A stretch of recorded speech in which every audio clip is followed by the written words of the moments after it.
Shalom Bapak Ibu yang dikasihi oleh Tuhan. Sungguh sukacita yang luar biasa pada pagi hari ini saya dapat menyapa Bapak Ibu sekalian melalui program Sarapan Rohani Gereja Galang Ninghyang Abian Base. Hari ini Jumat 18 April 2025. Sebelum kita akan membaca dan mendengarkan firman Tuhan, marilah kita bersama-sama berdoa mohon tuntunan Roh Kudus agar kita dimampukan untuk mengerti apa yang Tuhan maksud dan mau dalam kehidupan kita melalui firman-Nya. Mari kita berdoa. Bapa kami yang di sorga, kami mengucap syukur kepadamu Tuhan atas pagi yang indah dan luar biasa. Engkau memberikan napas kehidupan yang baru bagi kami pada pagi hari ini. Terima kasih untuk kesempatan yang Engkau berikan sehingga kami dapat bertemu dalam persekutuan sederhana ini Tuhan, untuk bersama-sama menikmati sarapan rohani, mengisi hati dan jiwa kami dengan firman-Mu sebelum kami melangkah menjalani tugas dan pekerjaan kami hari ini. Tuhan, kami percaya bahwa tanpa Engkau kami tidak dapat berbuat apa-apa. Maka pagi hari ini Tuhan, kami mohon kehadiran Roh Kudus-Mu untuk memenuhi hati kami dengan terang dan kekuatan. Biarlah firman Tuhan yang akan kami dengar menjadi pelita bagi jalan kami dan sumber kekuatan dalam menghadapi tantangan hari ini. Berkatilah setiap pribadi yang boleh hadir pada saat ini Tuhan, setiap pekerjaan yang akan kami lakukan dan setiap rencana yang akan kami jalani. Kiranya semua itu boleh kami lakukan dengan sukacita, semangat dan tanggung jawab demi kemuliaan nama Tuhan. Kami serahkan sarapan rohani hari ini ke dalam tangan-Mu Tuhan, dari awal hingga akhirnya nanti. Di dalam nama Tuhan kami Yesus Kristus kami membuka persekutuan ini. Haleluya. Amin. Bapak Ibu yang dikasihi oleh Tuhan, hari ini kita boleh dibimbing oleh dua ayat sesuai dengan puji dan janji. Itu dari Yesaya 9 ayat 5 yang berbunyi demikian. Namanya disebutkan orang penasehat ajaib, Allah yang perkasa, Bapa yang kekal, Raja damai. Ayat yang kedua itu dari 2 Korintus 5 ayat 19 yang berbunyi demikian. Allah mendamaikan dunia dengan dirinya oleh Kristus dengan tidak memperhitungkan pelanggaran mereka. Ia telah mempercayakan berita pendamaian itu kepada kami. Judul renungan kita untuk hari ini adalah menjadi pembawa damai. Bapak Ibu yang dikasihi oleh Tuhan, mungkin kita pernah mendengar nama Mahatma Gandhi. Nah, Mahatma Gandhi pernah berkata demikian, damai sejati bukan sekedar ketiadaan konflik, tetapi hadirnya kasih, keadilan, dan kebenaran. Artinya, perdamaian sejati bukan hanya berbicara soal situasi tanpa pertikaian, tetapi sebuah kondisi di mana manusia hidup dalam harmoni dengan Allah dan sesamanya. Inilah yang sedang dikaryakan Allah kepada manusia melalui penebusan Kristus. Karya yang tidak hanya berbicara soal pengampunan dosa, tetapi juga tentang pendamaian yang memulihkan hubungan antara Allah dengan manusia. Pendamaian itu bukan berasal dari kesalehan manusia, melainkan murni inisiatif Allah yang dengan kasih-Nya tidak memperhitungkan pelanggaran manusia.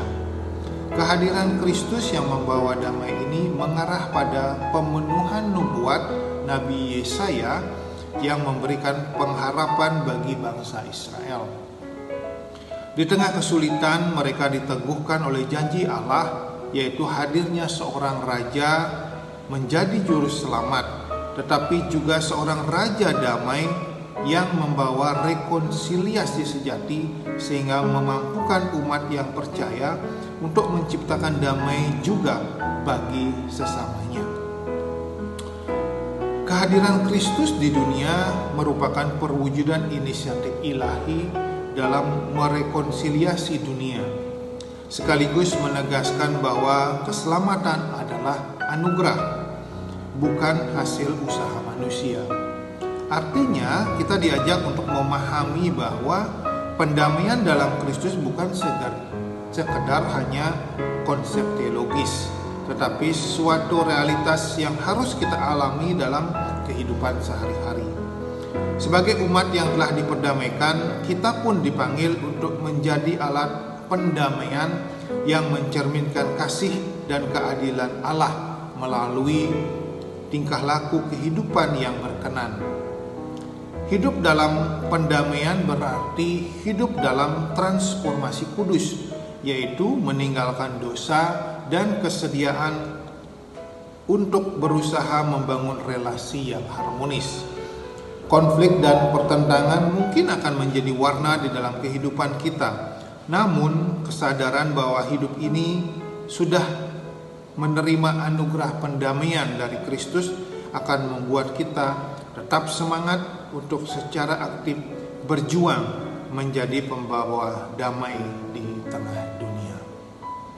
Demikian Bapak Ibu untuk sarapan rohani kita pada hari ini. Nah, sebelum kita akan menutup, kita akan bersama-sama berdoa. Mari Bapak Ibu kita berdoa. Tuhan, ya Allah Bapa kami yang bertata dalam kerajaan surga yang mulia, kami datang ke hadapan-Mu dengan hati penuh ucapan syukur dan kerendahan hati. Kami mengucap syukur untuk penyertaan-Mu dalam kehidupan kami, dalam suka maupun duka, dalam kelimpahan maupun di dalam pergumulan.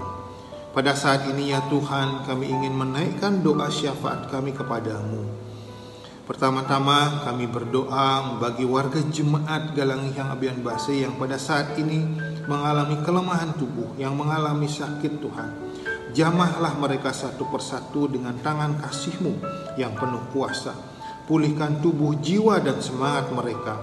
Kiranya kasih dan penghiburan-Mu menyertai mereka dalam masa pemulihan ini.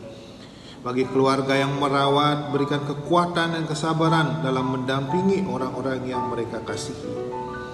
Tuhan, kami juga berdoa untuk seluruh pekerjaan jemaat-Mu di Galangiang Abian Base pada saat ini. Berkatilah setiap tangan yang bekerja, setiap langkah yang boleh dijalani. Dan bagi saudara-saudara kami yang saat ini juga sedang mencari pekerjaan ya Tuhan, kiranya Engkau bukakan pintu dan arahkan kepada jalan yang terbaik. Dan bagi mereka yang bekerja, kiranya Engkau jauhkan dari rasa lelah, rasa jenuh dan ketidakadilan. Dan biarlah Engkau selalu memberikan semangat yang luar biasa Tuhan. Tuhan, saat ini juga kami menyerahkan pergumulan hidup jemaat-Mu. Siapapun yang saat ini Tuhan, bagi jemaat-Mu yang sedang mengalami kesulitan, baik secara pribadi, dalam keluarga maupun di tengah-tengah masyarakat, Tuhan kuatkan dan tuntun kami semua. Jadilah terang di dalam kegelapan kami Tuhan, dan damai-Mu yang melampaui segala akal menjaga hati dan pikiran kami. Bapa kami yang di sorga, saat ini kami juga berdoa bagi bangsa dan negara kami Indonesia. Di tengah dinamika dan pergumulan negeri ini, kami mohon kiranya Engkau campur tangan Tuhan.